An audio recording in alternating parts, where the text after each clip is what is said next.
Hello students, you are learning English with Divyashri. How to speak in English? I am here to make it easier for you.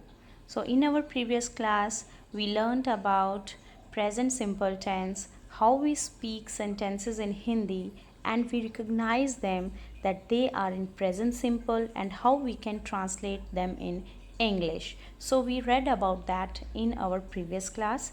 So in our today's class, we are going to study about the next tense. It is present continuous tense. So dear students, what is important to understand present continuous tense? जब हम present continuous tense की बात करते हैं तो इसमें हमारी चर्चा उन कार्यों पर होती है जो इस समय हो रहे हैं, एक्शंस हैपनिंग राइट नाउ। इसके अलावा अगर कोई कार्य जो है जैसे कि कोई प्रोजेक्ट उस पर काम चल रहा है लेकिन इस समय आप उस पर काम नहीं कर रहे हैं पर उस प्रोजेक्ट पर काम हो रहा है तो that is your longer actions in progress and also called as actions in the near future. जो काम हो रहे हैं उन्हें हम प्रेजेंट कंटिन्यूअस टेंस की कैटेगरी में फॉल करेंगे। Dear students, present continuous tense को हम प्रेजेंट प्रोग्रेसिव टेंस भी कहते हैं। जैसे कि हमारी प्रीवियस क्लास में मैंने आपको सब्जेक्ट के बारे में समझाया था, इसी प्रकार जब आप प्रेजेंट कंटिन्यूअस सेंटेंस बनाएंगे उसमें भी सब्जेक्ट, वर्ब, ऑब्जेक्ट इन सब का होना ज़रूरी है क्योंकि बिना सब्जेक्ट और वर्ब के कोई भी सेंटेंस नहीं बन सकता, राइट। तो एक बार रिवाइज कर लेते हैं कि हमारे सब्जेक्ट में कौन से सब्जेक्ट्स आते हैं और कौन से पर्सन्स के अंडर फॉल करते हैं। जैसे कि मैंने आपको समझाया था under first person, second person and third person, right. First person की जब हम बात करेंगे इन प्रेजेंट कंटिन्यूअस टेंस तो हमारा फर्स्ट पर्सन जैसे I is a first person. अब आई के साथ हम जो वर्ब लगाएंगे उसे हम हेल्पिंग वर्ब कहेंगे। Helping verbs are also called as auxiliary verbs और इन्हें हम टू बी वर्ब भी कहते हैं, ठीक है। जब हम फर्स्ट पर्सन की बात करेंगे तो सिंगुलर में है आपका फर्स्ट पर्सन लाइक आई और प्लूरल में है वी। इन सिंगुलर जब आप सब्जेक्ट आई यूज़ करेंगे उसके साथ helping verb means to be verb. To be verb में आपके हेल्पिंग वर्ब्स जिन्हें हम ऑक्सिलरी वर्ब भी कहते हैं जैसे इज़, एम, आर, ये सब का इस्तेमाल होता है। लेकिन हमें ये जानना ज़रूरी है कि एम किस सब्जेक्ट के साथ यूज़ होगा, आर कौन से सब्जेक्ट के साथ यूज़ होगा, इज़ किसके साथ यूज़ होगा। आई जब फर्स्ट पर्सन सिंगुलर की बात होगी तो सब्जेक्ट है आई और आई के साथ आपका टू बी वर्ब लगेगा एम। इसी तरह से जब प्लूरल की बात होगी इन फर्स्ट पर्सन वी तो इसके साथ आपका हेल्पिंग वर्ब लगेगा आर। याद रखिए helping verb, auxiliary verb, to be verb are one are the same thing, right. They all are the same thing. So we के साथ हेल्पिंग वर्ब लगेगा आर। सेकंड पर्सन की बात करें तो वो व्यक्ति जिसके साथ हम बात कर रहे होते हैं। अगर वो सिंगुलर है तो भी यू और अगर प्लूरल है तो भी यू आर और इसमें हमारा टू बी वर्ब जो लगेगा वो है आर, यू आर। अब बात करेंगे थर्ड पर्सन की। In third person singular like the subject you are using he, she, it, इनके साथ जो आप हेल्पिंग वर्ब लगाएंगे वो है is. He is, she is, it is, right. And in plural जो कि हमारा थर्ड पर्सन अगर फर्स्ट पर्सन सेकंड पर्सन से थर्ड पर्सन के बारे में बात करता है जो कि एक से अधिक हैं देन वी विल से दे। तो आपका सब्जेक्ट क्या होगा दे और जब आप प्रेजेंट कंटिन्यूस में टेंस बना रहे हैं, सेंटेंस बना रहे हैं, तो उस दौरान जो आप हेल्पिंग वर्ब का इस्तेमाल करेंगे दे के साथ, वो क्या होगा? Are. They are. I hope you are understanding कि सब्जेक्ट और verb in present continuous tense हमारा सिंगुलर और प्लूरल में जब हम किसी सब्जेक्ट का प्रयोग करते हैं, उनके साथ हमारे कौन से हेल्पिंग वर्ब्स का इस्तेमाल किया जाता है। चलिए आगे बढ़ते हैं। अब प्रेजेंट कंटिन्यूस टेंस में जब हम सेंटेंसेस बनाते हैं, हिंदी में उन सेंटेंसेस की, उन वाक्य की क्या पहचान है? जैसे कि हर वो वाक्य जिनका अंत रहा है, रही है, रहे हो, रही हूँ से होता है, वो हमें बताते हैं कि जो वाक्य है वो प्रेजेंट कंटिन्यूअस टेंस का है। ठीक है, जैसे कि कुछ उदाहरण मैंने यहाँ इन examples, I am working, he is working, you are working, they are working, she is working. So you can understand clearly from here कि हमारा सब्जेक्ट जो है, जैसे कि I, इसके साथ जो हमारा हेल्पिंग वर्ब लगा am, राइट। और उसके बाद हमने वर्ब है हमारा वर्क, मेन वर्ब क्या है? वर्क, और उसके साथ हमने ing लगा दिया। जैसे कि मैंने आपको हमारी पिछली कक्षा में भी बताया था कि object, it is your choice whenever you are speaking a sentence, you are framing a sentence, object will be there or may not be there, right, it depends. लेकिन बिना सब्जेक्ट के सेंटेंस नहीं बन सकता। Object के बिना बन सकता है, लेकिन बिना सब्जेक्ट के नहीं बन सकता। Okay, so he is working, तो ही आपका क्या है यहाँ पर? सब्जेक्ट है। इज़ क्या है? Is here helping verb. You can also say it as an auxiliary verb. You can also say it as a to be verb. Okay, so working, so work is a main verb and you are adding ing with it. Okay, so this is the formula that you must remember, the thing which you have to remember when you are framing the sentences in present continuous tense. Okay, चलिए कुछ और examples और with more explanation के साथ करते हैं। जब आप सेंटेंसेस, पॉजिटिव सेंटेंसेस बनाते हैं, तो पॉजिटिव सेंटेंसेस में अब आपको सब्जेक्ट की पहचान हो गई है कि I, we, you, they, he, she, it. Even noun भी हो सकता है, जैसे किसी का नाम, किसी जगह का नाम, किसी व्यक्ति का नाम, किसी वस्तु का नाम, नाउन भी जो है वो भी सब्जेक्ट हो सकता है। Okay, right now we are using pronoun, right. So इनके साथ हमारा टू बी वर्ब लगेगा। आई के साथ कौन सा टू बी वर्ब लगता है? एम। यू के साथ आर, वी के साथ आर, दे के साथ आर, ही के साथ इज, शी के साथ इज, इट के साथ इज। ठीक है, तो इन बातों का आपको ध्यान रखना है।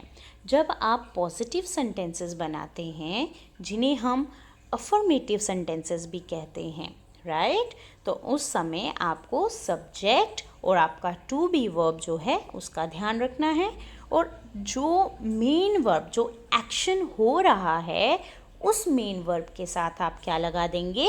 ing। जैसे कि इस अफर्मेटिव यानी कि पॉजिटिव सेंटेंस में है आई एम सिंगिंग, मैं गा रही हूँ। यू आर सिंगिंग, तुम गा रहे हो। वी आर सिंगिंग, हम गा रहे हैं। दे आर सिंगिंग, वो गा रहे हैं। He is singing, she is singing, it is singing. तो रहे हैं, रहा है, रही है, रही हूँ, ये किसकी पहचान है? ये प्रेजेंट कंटिन्यूअस टेंस की पहचान है। जब आप कोई भी वाक्य हिंदी में जिसका अंत रहा है, रही है, रहे हैं से करेंगे, तो आपको इस बात का ध्यान रखना है कि इंग्लिश में उस वाक्य को ट्रांसलेट किस तरह से करना है। यानी कि सब्जेक्ट का इस्तेमाल करेंगे इज एम आर का इस्तेमाल करेंगे वर्ब की पहली फॉर्म जिसे मेन वर्ब कहा जाता है, जो कार्य जो सब्जेक्ट के द्वारा किया जा रहा है उसके साथ आप आईएनजी लगा देंगे। चलिए अब नेगेटिव सेंटेंसेस किस तरह से होंगे प्रेजेंट कंटिन्यूअस में, बहुत ही आसान, हमें बस नॉट का इस्तेमाल करना है। लेकिन कैसे करना है देखिए, जैसे कि I am not singing, you are not singing, we are not singing. So ये क्या है, हम यहाँ पर जो सब्जेक्ट है उसके साथ टू बी वर्ब का प्रयोग कर रहे हैं, जो कि क्या है, इज एम आर। याद रखिए प्रेजेंट कंटिन्यूअस टेंस में आपके यही 3 टू बी वर्ब का इस्तेमाल होता है, वो क्या है, इज एम आर। ओके, और जब आप नेगेटिव सेंटेंस फ्रेम करेंगे तो इमीडिएटली इनके बाद हम नॉट का इस्तेमाल करेंगे, राइट। जैसे शी इज़ नॉट सिंगिंग, वो गाना नहीं गा रही है, इट इज़ नॉट सिंगिंग, ये गाना नहीं गा रही है, ही इज़ नॉट सिंगिंग, ये गाना नहीं गा रहा है, दे आर नॉट सिंगिंग, वो गाना नहीं गा रहे हैं। तो इस प्रकार से आपके negative sentences present continuous sentence में बनेंगे इन प्रेजेंट कंटिन्यूअस टेंस। अब वहीं पर अगर आपको क्वेश्चंस बनाने हैं तो आप किस तरह से बनाएंगे, बहुत ही सिंपल, जो आपका टू बी वर्ब रहेगा वो सबसे शुरुआत वाक्य की जो रहेगी in English when you are translating, तो आपका टू बी वर्ब जो है वो सबसे पहले लगेगा, आपका शुरुआत ही टू बी वर्ब से होगी। जैसे कि एम आई सिंगिंग, क्या मैं गाना गा रही हूँ, एम आई सिंगिंग। तो आप मुझे आंसर कैसे देंगे, येस और नो में। जब आपका आंसर मुझे येस और नो में आएगा तो हम इस प्रकार से हमारे टू बी वर्ब जो हैं उनसे ही क्वेश्चन की शुरुआत करेंगे। हर वो क्वेश्चन जिसका आंसर येस और नो में मिलता है उन क्वेश्चंस की शुरुआत प्रेजेंट कंटिन्यूअस टेंस में टू बी वर्ब से ही होती है। जैसे कि are you singing, are we singing, are they singing, is he singing, is she singing, is it singing. तो इस बात का ध्यान रखिए, when we give answer in yes or no, उस दौरान हम टू बी वर्ब जिन्हें हम हेल्पिंग वर्ब कहते हैं, हमारा क्वेश्चन उन्हीं से शुरू होगा। अब आपको इतनी पहचान तो हो गई होगी कि एम का प्रयोग कौन सा सब्जेक्ट के साथ होता है, आई। आर का किसके साथ इस्तेमाल होता है, you, we, they, right. Is का इस्तेमाल किसके साथ होता है, he, she, it. Okay, all right. चलिए आगे बढ़ते हैं। Dear students, as you know, when we frame a question, जब हम क्वेश्चन बनाते हैं, हमने देखा है ज़्यादातर क्वेश्चन कैसे शुरू होते हैं, what, when, where, who, right, which. So these WH words हम किन का इस्तेमाल करते हैं, WH वर्ड्स का इस्तेमाल करते हैं। तो WH वर्ड्स जो हैं वो हमारे क्वेश्चन वर्ड्स कहलाते हैं, राइट। चलिए कुछ एग्जाम्पल्स करते हैं। जैसे कि यहाँ भी वही सेम तरीका रहेगा, लेकिन अगर मैं आपसे पूछूँ आप क्या कर रहे हैं, है ना, तो आप मुझे प्रॉपर आंसर देंगे, पूरा आंसर देंगे। Your answer will not come in like yes और no. So it means when your question is starting from WH words, like here you can see when am I singing, तो आप मुझे कह सकते हैं in the afternoon you were singing, है ना। Now you are singing, when are you singing, when are they singing, what is he singing, what is she singing, What is it singing। तो आप यहाँ देखिए, जब आपका आंसर विस्तार रूप में मुझे आए, आप आंसर देंगे ना कि yes और no में, तो उस दौरान हम WH वर्ड्स से ही हमारे क्वेश्चन की शुरुआत करेंगे और इमीडिएटली उसके बाद हमारा कौन सा वर्ब लगता है, टू बी वर्ब, जिन्हें हम हेल्पिंग वर्ब कहते हैं। जैसे what am I doing, मैं क्या कर रही हूँ, तो आप कह सकते हैं you are teaching, right? So in this way ध्यान रखिए, when you are giving answer in detail, so it means जो question पूछा गया उसकी शुरुआत WH word से हुई, और present continuous में जब आप questions बना रहे हैं then WH word, after that there will be use of to be verb. To be verb कौन से verb होते हैं? They are the helping verbs, right? They are also called as auxiliary verb. वो क्या हैं? Is, am, are. किस में? In present continuous tense में. Okay? So remember it. Okay, dear children. So dear students, as you can see, when we use these to be verbs, right, and also the subject with them, we have seen that these subject and to be verbs, we can also use their short forms, right? You can see here, like here written, I am. So how you can write in short form? I apostrophe am.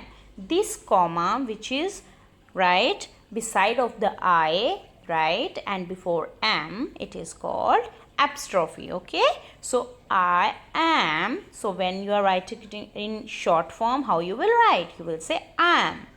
You are, you are. We are, we are. They are, they are. He is, his. She is, she's. It is, it's. Right? So in this way you can write these subject along with to be verb in short forms, right?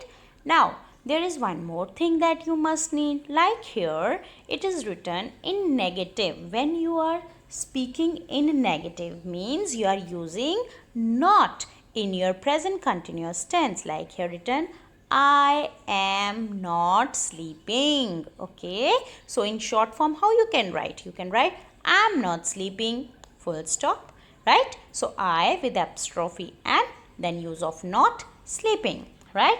And also like in other way you can see you are not sleeping, so you can write in this way, and the other way like you are not sleeping, you are not, and also you can say you aren't. Okay, we aren't, they aren't, means like with are also you can use not, and with subject you, we, they, you can use are and then not afterwards.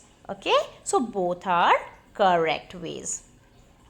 Okay, so dear students, the thing for present continuous that you have to remember and keep in your mind while framing the sentences, it is about their rules. So for affirmative sentences, always remember the sentence always starts with subject. After that, use of to be verbs.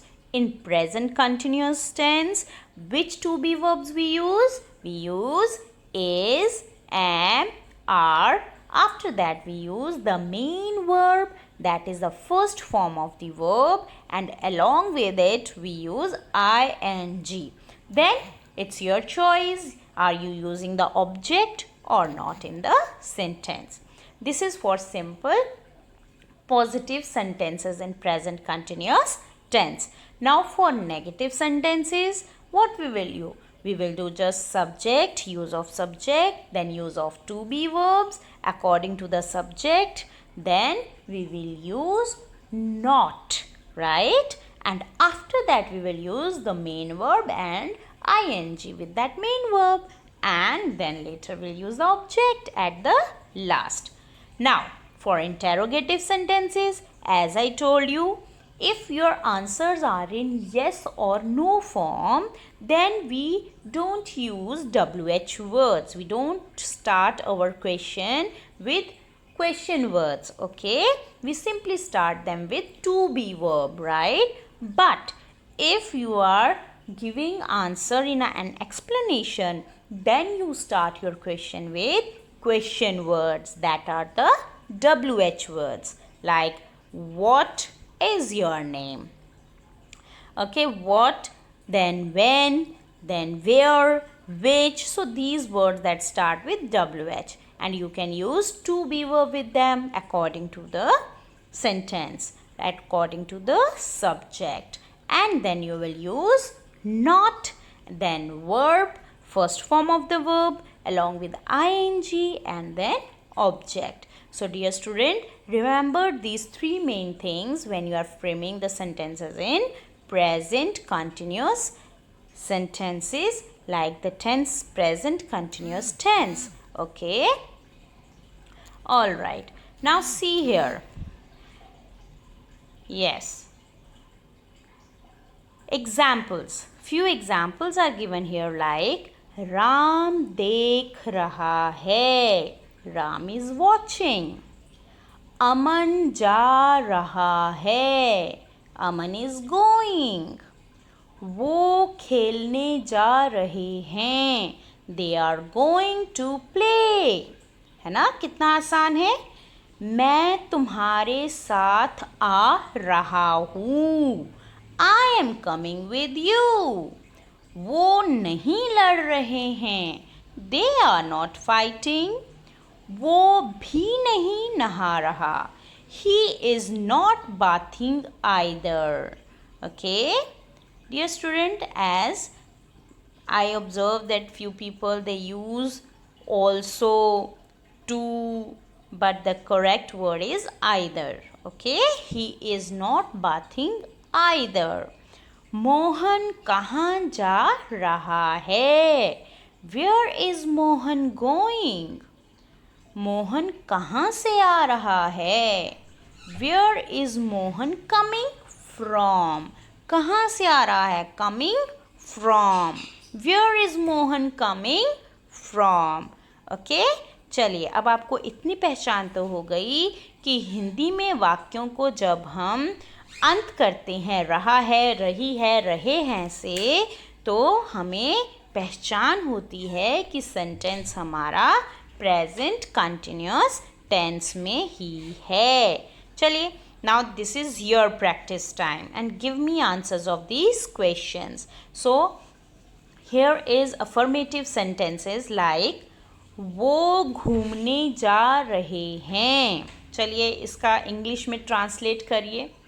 वो घूमने जा रहे हैं, तो रहे हैं पहचान हो गई कि प्रेजेंट कंटिन्यूअस टेंस है. ओके, तो इसमें आपका सब्जेक्ट क्या है, वो को इंग्लिश में क्या कहेंगे, दे. घूमने जा रहे हैं तो क्या रहेगा, घूमने जाना मतलब वॉक के लिए जाना, लेकिन दे के साथ टू बी वर्ब का इस्तेमाल कौन सा होगा, बताइए, are.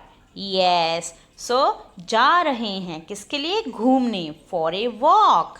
So they are going for a walk, right. वो घूमने जा रहे हैं, they are going for a walk, right. चलिए नेक्स्ट बनाइए. अशोक तुम्हें याद कर रहा है. आप वीडियो को पॉज कर सकते हैं, ठीक है, पॉज करिए, अपने आंसर्स दीजिए और फिर उसके बाद फिर से वीडियो को कंटिन्यू करिए और करेक्ट आंसर्स अपने मैच करिए. नेगेटिव सेंटेंसेस में जैसे कि फ़ोन ठीक से काम नहीं कर रहा, हम नहीं पढ़ रहे हैं, ये नेगेटिव सेंटेंसेस है, इनमें हमने नहीं का इस्तेमाल किया है. इंटेरोगेटिव सेंटेंसेस, हम क्या कर रहे हैं, वो किसके लिए काम कर रहा है. आप वीडियो पॉज करें और इनके आंसर दीजिए. चलिए अब आप अपने आंसर्स मैच करिए. वो घूमने जा रहे हैं, they are going for a walk. Ashok तुम्हें याद कर रहा है. याद करना मतलब जब आपको कोई मिस करता है यानी कि वो आपको याद कर रहा है, तो आप क्या कहेंगे, अशोक. अशोक यहाँ पे क्या है, सब्जेक्ट है, नाम है, ठीक है, और इसके साथ क्या लगेगा, आपका टू बी वर्ब कौन सा, is. Ashok is missing you, right. चलिए अब नेगेटिव सेंटेंस था आपका, फ़ोन ठीक से काम नहीं कर रहा. फ़ोन आपका सब्जेक्ट है, एक चीज़ है, इज, तो नॉट का इस्तेमाल करेंगे। आप शॉर्ट फॉर्म में लिख सकते हैं, आप फुल फॉर्म में लिख सकते हैं। You can write isn't, you can write is not, it's up to you. Phone isn't functioning well, काम करना फंक्शनिंग, राइट। वेल, फोन ठीक से काम नहीं कर रहा। Phone is not functioning well. हम नहीं पढ़ रहे हैं। सब्जेक्ट है हम, दैट इज वी, और वी के साथ टू बी वर्ब क्या होता है, आर। सब्जेक्ट नेगेटिव में है तो साथ में लगेगा नॉट। क्या नहीं कर रहे, पढ़ नहीं रहे हैं, right. Studying, we are studying, we are not studying, both are correct. Okay, अब आप इंटरोगेटिव सेंटेंस देखिए क्या आपने सही लिखा है। हम क्या कर रहे हैं, क्या कर रहे हैं, वॉट आर वी डूइंग। तो आपका यहाँ पे बताएंगे आप कि आप क्या कर रहे हैं। आप आंसर येस और नो में नहीं दे रहे हैं, आप मुझे बता रहे हैं कि आप काम क्या कर रहे हो। तो आपका जो सेंटेंस है वो क्वेश्चन वर्ड से शुरू होगा, दैट इज व्हाट, और उसके बाद आप लगाएंगे to be verb, that is are. What are we doing, question mark. वो किसके लिए काम कर रहा है, यहाँ पे आप बताएंगे कि वो किसके लिए काम कर रहा है। सो फॉर whom, आप फॉर का इस्तेमाल यहाँ करेंगे, ठीक है। For advance English we use for here. For whom is he working, वो किसके लिए काम कर रहा है। For whom is he working. Okay, so my dear students, I hope you understood present continuous tense rules. Okay, so remember these rules. आप video को बार बार देखें। जब आप इसे बार बार देखेंगे you can understand कि हम हिंदी में किस तरह से वाक्य बोलते हैं और उन्हें हम पहचानते हैं कि वो प्रेजेंट सिंपल है कि प्रेजेंट कंटिन्यूअस है, राइट। और वो समझते हुए ही हम उनका इंग्लिश में ट्रांसलेट करेंगे। I hope all of you enjoyed this video, so kindly like, subscribe, right, give Thums up and also comment, okay, ताकि मैं आपके लिए और अच्छी वीडियोस बनाऊं और आपके लिए इंग्लिश को किस तरीके से हम और इजी वे में बोल सकते हैं, समझ सकते, okay, we can make it more easier for you. Thank you.